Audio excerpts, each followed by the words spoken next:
ఇటు గ్రామ పంచాయతీ ఎన్నికల కోడ్ను రేవంత్ రెడ్డి ఎగతాళి చేస్తున్నాడు. సీఎం పర్యటన కోసం ఎన్నికల నియమావళిని అధికారులు యథేచ్ఛగా ఉల్లంఘిస్తున్నారు. నారాయణపేట జిల్లాలో ఎన్నికల కోడ్కు విరుద్ధంగా శంకుస్థాపనల కోసం ఏర్పాట్లు చేస్తున్నారు. సో ఇవాళ మక్తల్, ఆత్మకూరు మున్సిపాలిటీలతో పాటు నారాయణపేట, వనపర్తి, గద్వాల జిల్లాలో అభివృద్ధి పనులకు ఫౌండేషన్ వేయనున్నాడు రేవంత్ రెడ్డి. అయితే సర్పంచ్ ఎన్నికల్లో లబ్ధి పొందేందుకు రేవంత్ రెడ్డి పర్యటనలు చేస్తున్నారని సర్వత్రా విమర్శలు వెల్లువెత్తుతున్నాయి.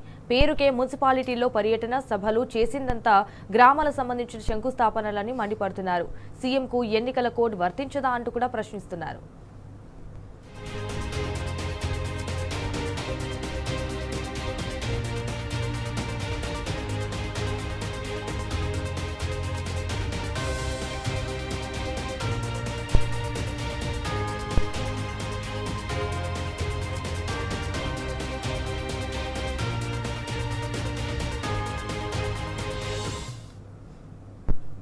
ఇక ముఖ్యమంత్రికి ఎన్నికల కోడ్ నిబంధనలు తెలుసా తెలియదా మాజీ ఎమ్మెల్యే చిట్టెం రామ్మోహన్ రెడ్డి ప్రశ్నించారు. ఎన్నికల సంఘానికి రేవంత్ రెడ్డి చేస్తున్న కోడ్ ఉల్లంఘనలు కనిపించడం లేదా అని నిలదీశారు.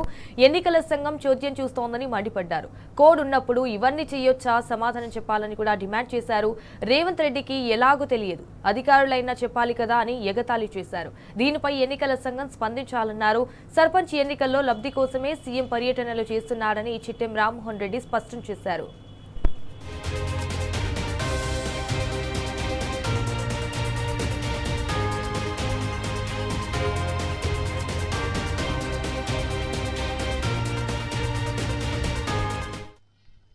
దయచేసి రేవంత్ రెడ్డి ముఖ్యమంత్రి గారు తెలుసుకోవాలి, ఎలక్షన్స్ అంటే చాలా చిత్తశుద్ధితో జరిపేది ఉంటుంది. ఇక ముఖ్యంగా ఎట్లుందంటే మా మంత్రి గారు నిన్న మొన్న పత్రికా ప్రకటన చేసిండ్రు. ఎనానిమస్ చేస్తే నేను 20 లక్షలు ఇస్తా నా నిధుల నుంచే, అది కాక మళ్ళీ దీన్ని ఎక్కడ ప్రోత్బలిస్తున్నారు వీళ్ళు? దీన్ని ఎక్కడ వీళ్ళు దాన్ని అంటే ఓటు హక్కును కూడా వీళ్ళు కొనేస్తున్నారు. అంత దౌర్భాగ్యంకి వచ్చింది కాంగ్రెస్ ప్రభుత్వం. అందుకే దయచేసి ఈ ఓటు హక్కు కొనేది అదే ఎట్లా రేవంత్ రెడ్డి గారికి అలవాటే కదా ఓటుకు నోటు అనేది. తను జైలు కూడా పోయొచ్చండి, ఇవన్నీ చూసినాడు కాబట్టి ఇవన్నీ మళ్ళీ ఈ పథకం పెట్టిండ్రు మళ్ళా. అందుకే దయచేసి ఈ ఎలక్షన్లో ఏదున్నా స్వచ్ఛందంగా అందరూ ఓటేసే హక్కు కలిగించాలి. ఈ ఏదైతే ఇనానిమస్ అని మాట్లాడుతున్నారో దయచేసి అంటే అభివృద్ధి అని మాట్లాడతారు కదా, మళ్ళీ చేయండి. అభివృద్ధి చేస్తే మీ ఇనానిమస్ ఎందుకు వస్తాయి? ఒక్కొక్క ఊర్లో నేను వేలం పాట వాడుతున్నారు. ఎంత సిగ్గు అనిపిస్తుంది మనకి. అంటే ఎలక్షన్ నిలబడేవాడు ఇన్ని పైసలు ఇస్తే మేము ఇనానిమస్ చేస్తామంటే ఎంత సిగ్గు అది. అంటే ఊరు డెవలప్మెంట్ కావద్దు, మళ్ళీ వాడు ఇచ్చిన పైసలు వాడు మొత్తం అదే పని చేస్తుంటారు, ఊరు మట్టుకు డెవలప్ కాకుండా పోతుంది. ఇట్లా ఈరోజు ఈ ప్రేలోపిస్తుంది మన కాంగ్రెస్ లీడర్లంతా కూడా. ఇంకొక గొప్ప విషయం ఏంటంటే రేవంత్ రెడ్డి గారు ఈరోజు మా మక్తల్ తాలూకాకు వస్తున్నాడు కదా, ఏం చేయనికి వచ్చిండు? ఒక రోడ్డు మేము ఇచ్చిన రోడ్డు దాన్ని పక్క పెట్టేసి మళ్ళీ కొత్త ఒక రోడ్ శాంక్షన్, మేము ఇచ్చిన దాన్ని శంకుస్థాపన చేసిన దాన్ని అది పక్క పెట్టి దానికి మళ్ళీ కొత్త శంకుస్థాపనలు. ఇంకో ఘోరం ఏంటంటే ఈరోజు కాట్రపల్లి గ్రామస్తులకు కూడా చెక్కుల పంపిణీ అంటాడు. ఎందుకండి? తర్వాత ఇవ్వచ్చు కదా, ఎలక్షన్ తర్వాత ఇచ్చేది ఏదో 20 లక్షలే కదా నువ్వు ఇచ్చేది. అవతల నల్గొండలో 24 లక్షలు ఇచ్చిన కాడ చెప్పుకోవడం ఏంటి, సంకలు గుద్దుకోవడం. ఇది చాలా తప్పు సార్. అక్కడ ఏది ఉందో ఇక్కడ అదే ఉండాలి. అక్కడ రైతులే ఇక్కడ రైతులే, ఇక్కడ ప్రజలు. అది తెలంగాణ, ఇది కూడా తెలంగాణ కదా, నల్గొండలో తెలంగాణ ఉంది కదా, దూరం ఎక్కడ లేదు కదా. మళ్ళీ అక్కడ 24 లక్షలు ఇచ్చి ఇక్కడ 20 లక్షలు ఇవ్వడం ఏంది రైతులకు? దాన్ని మళ్ళా ఎమ్మెల్యేలకు, మంత్రి గారికి మీరు ఇట్లా చేసుకురావాలని చెప్పి వాళ్ళకి చెప్పడం ఏంది నాకు అర్థం కాలేదు. అంటే కొడంగల్ నియోజకవర్గం ఒకటే ఉందా మహబూబ్నగర్ జిల్లాలో? నేను ఎందుకంటే మా తాలూకాలో అభివృద్ధి చెందుతూ మేము ఎవరేమో అడ్డురాం. కానీ ఎవరైతే చెరువు కట్టెల మీద షాపింగ్ కాంప్లెక్స్ కడతామంటే ఎక్కడ సోద్యం అండి ఇది? ఎక్కడ ఇరిగేషన్లో చెరువు కట్టెల మీద షాపింగ్ కాంప్లెక్స్ కడతారా? అది అభివృద్ధి అంట.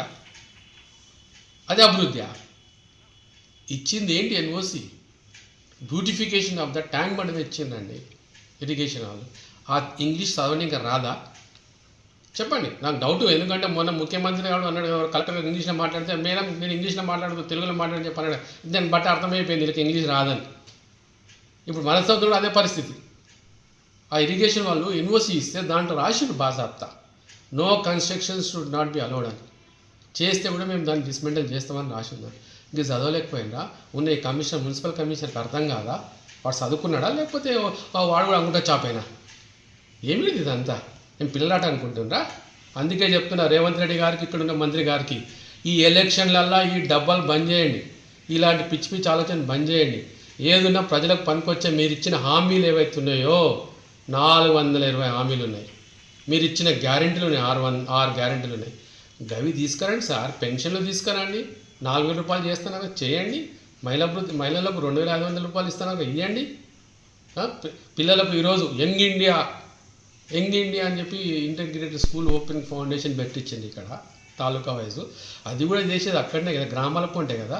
అంటే మీరు ఏం చేస్తున్నారు, గ్రామాల పొంటి ఇది ఇండైరెక్ట్గా పెట్టి అక్కడ వాళ్ళను ప్రలోభం చేస్తారు. మీ దగ్గర వస్తుంది, మీరు ఓట్లు వేయండి అంటే ఎంత తప్పండి ఇది. ఎలక్షన్ అవ్వడం చేస్తాడా ఇట్లా? ఒక ముఖ్యమంత్రికి కనీసం తెలవాలి కదా, ఇంగిత జ్ఞానం ఉండాలి. పోవాలనా లేదా, లేకపోతే నువ్వు ఎన్ని వారోత్సవాలు మీరు 9 రోజులు ఏమో పెట్టారు కదా, అయినాక పెట్టండి ఎలక్షన్ కోడ్. ఇవన్నీ ముందు తెచ్చి ఇవన్నీ పెట్టేయడం మీ ఉద్దేశం ఏంటి? అంటే కేంద్రం ఇచ్చే నిధులకు మీకు అంత ఆశ. ఈ కేంద్రం నిధులు సర్పంచ్ ఎలక్షన్లు గెలిస్తే కేంద్రం నుంచి ఎంతో డబ్బు వస్తుంది, 30,000 కోట్లు 3,000 ఎంతో ఉంది. అది గ్రామాల పొంటి అభివృద్ధి చేస్తాను. నాకు తెలిసిన కాడికి మీరు ఏ అభివృద్ధి చేయలేరు గ్రామాల పొంటి. ఏదైతే కేసీఆర్ చేసిన అభివృద్ధి చూస్తే దాన్ని మించి చేస్తే దాని అభివృద్ధి అంటాం. ఈరోజు గ్రామాల పొంటి ట్రాక్టర్లు ఇచ్చిండు, నర్సరీలు పెట్టించిండు, చెట్లు పెట్టించిండు, గ్రామ పంచాయతీ సీసీ రోడ్లు వేపించిండు, గ్రామ పంచాయతీ బిల్డింగ్లు కట్టించిండు కేసీఆర్ గారు. అంతకన్నా అభివృద్ధి మీరు చేయగలుగుతారా గ్రామాలలో? చేయండి చూద్దాం. ఇది తెలుసుకొని ముందుకు నడిస్తే మంచిది. అనవసరంగా వచ్చి ఇట్లా ఎలక్షన్లు అప్పుడు వచ్చి ఎలక్షన్ కోళ్ళల్లో వచ్చి మీటింగ్లు పెట్టి ప్రజలను మభ్య పెడదామంటే చాలా తప్పు. ముందు మీరు ఇచ్చిన హామీలు నెరవేర్చండి, మీరు ఇచ్చిన గ్యారంటీలు ఏవైతే 6 గ్యారంటీలు ఇచ్చారో అవి నెరవేర్చండి సార్. అప్పుడు మేము పబ్లిక్ హర్షిస్తాం. దానికి చేసే అంతరం కూడా మేమంతా మిమ్మల్ని వెంబడబడతాం, విడిచిపెట్టాం. 420 హామీలు కావాలి. అది ఎందుకంటే తూతు మంత్రంగా మాట్లాడే కాదు, మీరు ఎలక్షన్ ఇచ్చిన హామీలు మీరు పెట్టిన ఎజెండాలు అది జరిగి తీరాలి. ఎందుకంటే మా కేసీఆర్ సారు ఎజెండాల కన్నా మించి చేసిండు ఇచ్చిన దానికన్నా. అట్లా మీరేమైనా చేస్తే రేపటి నాడు పబ్లిక్ హర్షిస్తారు. దయచేసి ఆ పని చేయండి.